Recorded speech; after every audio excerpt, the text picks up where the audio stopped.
Bill Zeltman, America's real estate guru, with 15 ways to enhance your sphere of influence. We're working on how to build your sphere of influence and how to cultivate your sphere of influence to make you successful in real estate.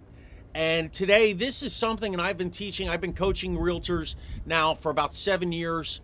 It's one of the first things I teach, if not the first thing I teach. It's my 3-3 rule.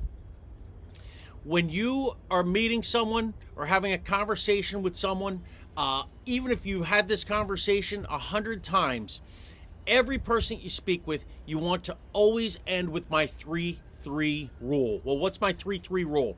Number one, you hand them 3 business cards. Why 3? Because 1 for them to keep, 2 for them to give away. I always make the joke, you meet a guy, he goes into a bar, wants to pick a girl up. He needs something to write his phone number on. He reaches in. Oh, look, I've got your business card. Goes on the back of it, which is, by the way, always keep the back of your business cards blank. Just a side note.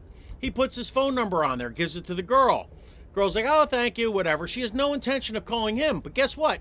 She wakes up the next morning and is like, I was thinking about either, buying a house, or maybe I was going to list my house.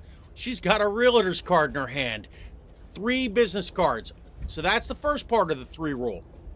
The second part of the 3-3 rule is always say 3 things. Number 1, make sure they know your name. My name is Bill Zeltman.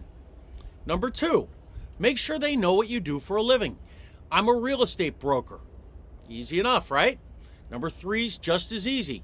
If you or anyone that you know has a real estate need, please get in touch with me.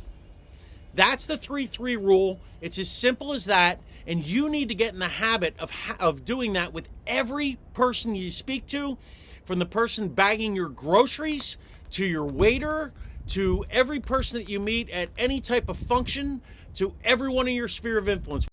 When you're making those 4 calls a year, always end them with the 3-3 rule. And again, if you're on the phone, you're not going to hand them 3 business cards, but you're still going to say, hey, I just want to remind you, that I'm, your name, of course, they already know, that I'm a realtor, and that if you or anybody you know has a real estate need, I'd really appreciate it if you called me. Bill Zeltman, America's real estate guru, will hit you again with tip number 7 of building your sphere of influence.